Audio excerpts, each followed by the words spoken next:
Oh, hell yeah. Oh my gosh, I feel so underdressed now. Let's do it. All right. Sick. Fire away. Ask your questions. Kill me. Come on. Beautiful. Benji from Skindred, welcome to Knotfest. How are you going today? Today, I'm going into the night, but I'm going well into the night. Evil. You know, yeah, I'm cool. Doing well. Thank you. Well, we're just chatting how you're just such an avid gym person and you like to get there crack of dawn. And I just feel like I want to touch on that first because you just radiate so much positivity. And aside from the gym, how has the gym, first of all, helped you in your life maintain like a positivity and a healthy mindset? And is there anything else that you do on top of that? You know, I find the gym the first thing in the morning, the best place is to wake up. You know, before my body has time to tell me I'm not going, I'm there. You know, it's like I autopilot. cheated. You know, I sort of sneak in there. You know, and then by the time I wake up and I'm on the elliptical machine, I'm like, fuck, what am I doing here? You know, but I think it's a great way to start the day, and I think that's mentally. I mean, more than anything. I mean, I love my food. You know, I'd be like, if I didn't go to the gym, I think I'd be like the heavy metal Barry White, you know? They'd be rolling me on stage, you know what I'm saying? So the gym really helps keep that together and keep my heart, and my whole life is about that, you know? I think it's amazing. How did you discover it? Was there anyone that introduced you to Well, it was back in 2018. I was on stage a festival called Reading Festival in England. Like we had about a 3 o'clock slot in the afternoon. A bunch of cool bands was on the stage, and you know we played the show. And I got off stage, came off, and my record company was there. You know, there was my management, my wife, and a couple of the kids, and my son, my eldest son, was there. And I went up, he gave me a high five. He said, "Dad, you were amazing." He said, "But you look like a fat fuck." Damn! Oh my gosh! That's how we all talk to each other in my family. And I was like, "Oh, fuck you!" And I just carried on with my day. And, hey, partying, drinking, having fun. And I woke up in the morning, and all I could do was, "You're a fat fuck, fat fuck, fat fuck, fat fuck." And I looked in the mirror. I just was like, and it hit me. You know, it just hit me. And I guess I was overweight, and I didn't realize it until someone so close to me said that to me. So anyway, Christmas came along. Now, Merry Christmas, kids. What do you want? I'll have a 50-inch TV, Dad. I'll have some driving lessons, Dad. I'll have this. Anyway, so I went to my one son and I said, "What you want, son?" He said, "Dad, I'll be honest with you. Give me 3 months of your life. I'll tell you what to eat, and I'll take you to the gym 5 days a week. After them 3 months, you give me them 3 months of your life. Give me the 3 months where I tell you what to eat, and I take you to the gym 5 days a week. After that, if you don't like what you see, but I want 3 months. If you don't like what you see, fuck me. Don't worry about it. Just get on with the rest of your life. Do what the fuck you want." And I went, okay, since this motherfucker's give me so much shit about being overweight and all this, and you know, you could do better. I give him the 3 months. And you know what? From the day my son asked for them 3 months, I never, after 2.5 months, I just thought, wow, this is the way to be. I know I don't look like fucking a bodybuilder or anything like that, but I just felt so strong, and you know, I just felt right. You know, my mindset was just much more better than it ever was before that. And I just kept it up. I just kept on going, and now I'm like in the gym like 4 or 5 days a week, and I really do think it's an important part of who I am now. You know, I love it, and I'm in a great gym, Everlast Gym in Newport.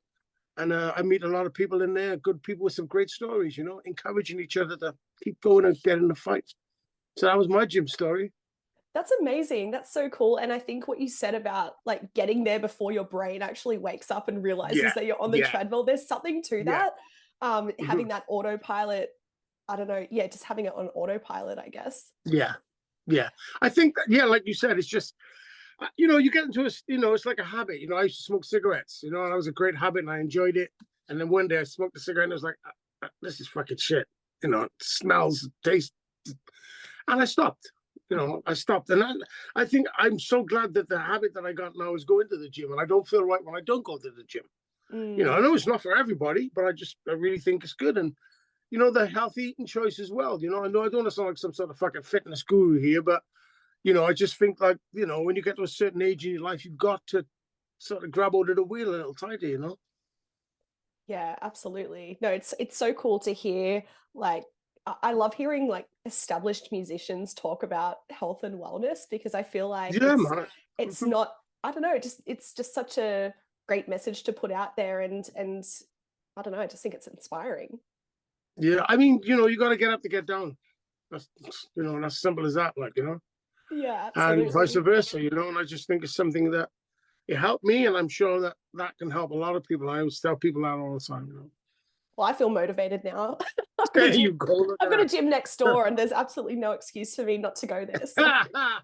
You know what? I think it's something where you stumble upon it in life, and it'll either happen for you or it won't, you know. Hmm, You know, even when absolutely. I go on holiday, you know, I don't want to be like a fucking gym bunny, but even when I go on holiday, I find the gym. Make sure I get to the gym. You know, there's no excuse not to go, and it's a perfect setup for anybody's day, man. Perfect.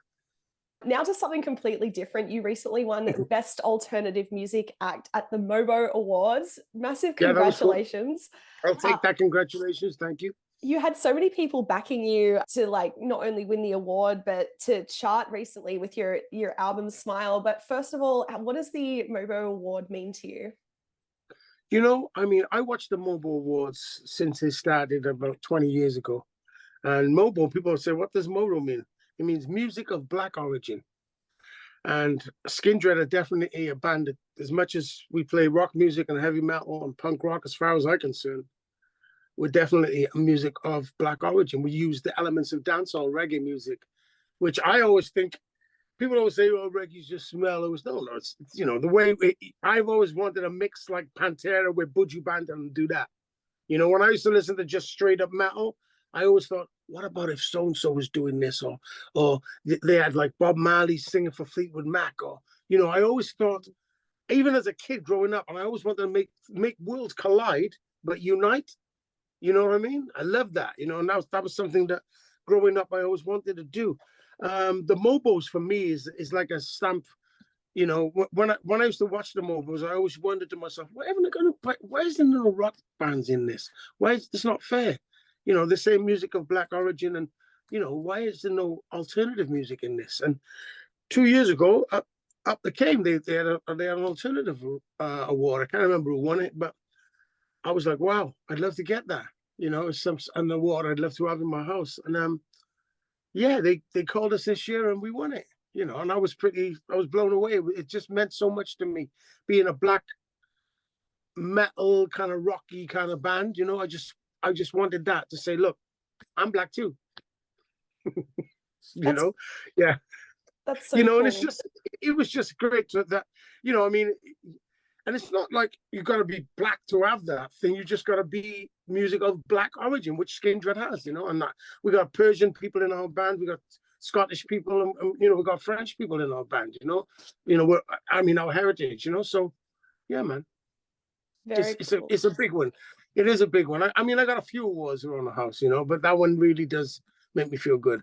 Yeah, that's amazing, because I know you have won a few awards before, but yeah, that's nice Yeah, that it is so meaningful. And yeah, I can't believe the alternative genre was a newish sort of category. If I know it's disgusting, isn't it? It should have been there from day one.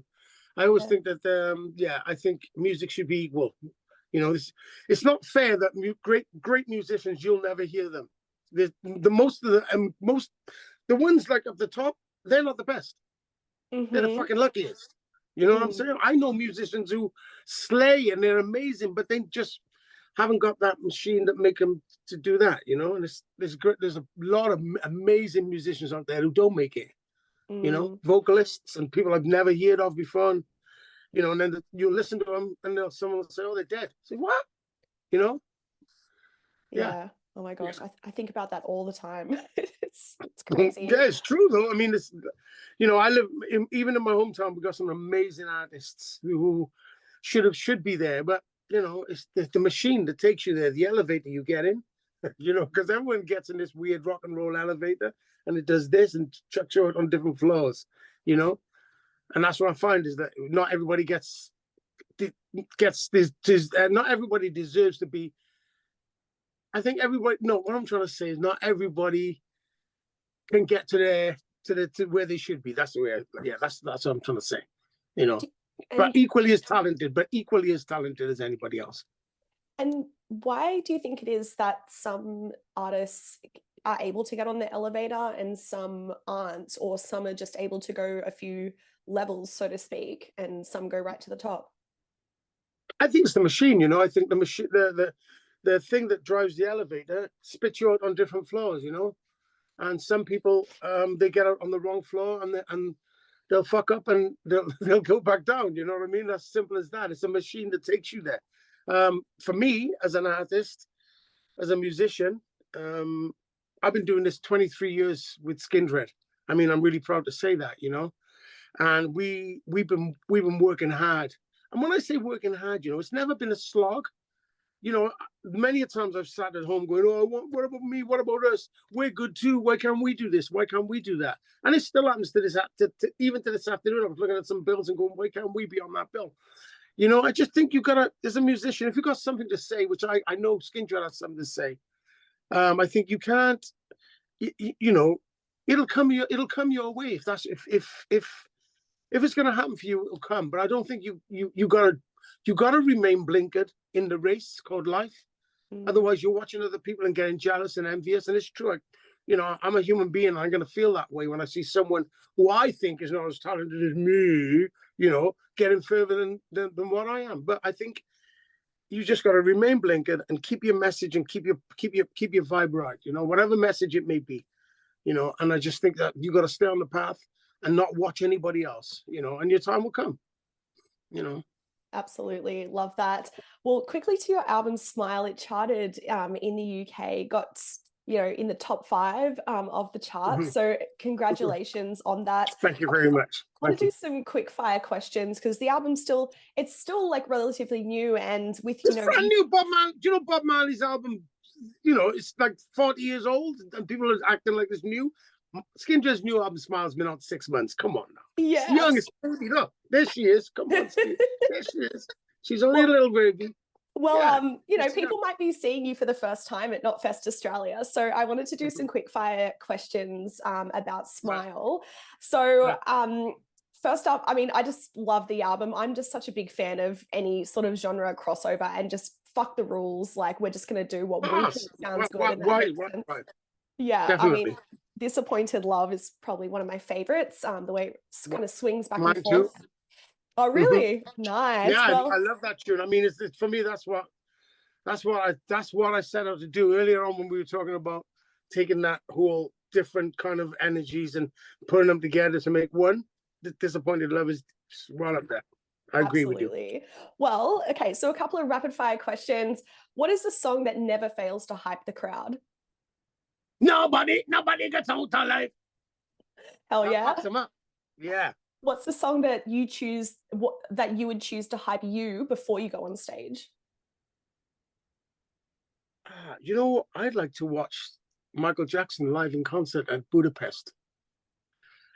When I'm on the bus in the UK, I always got the DVD or whatever. I just pop it on and watch a little Michael in Budapest.